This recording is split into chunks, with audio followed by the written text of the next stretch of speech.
Provisioning Tutorial, Step 3.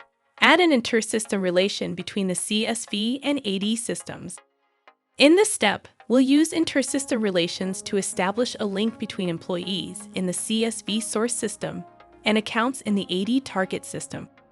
Let's begin. Go to Processing, Relations. In the A pane, select the HR 500 system, the Employees table, and the Employee ID column. In the B pane, select the AD system, the Users table, and the Employee ID column. Click Match. The left, common, and right tabs are populated with user records. The left tab contains records in System A that don't have matching records in System B.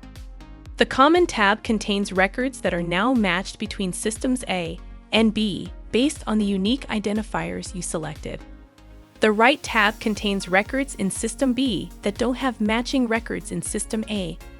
In this example, the HR 500 system contains 585 users, the AD system contains 20 users, and 0 users are common to both systems.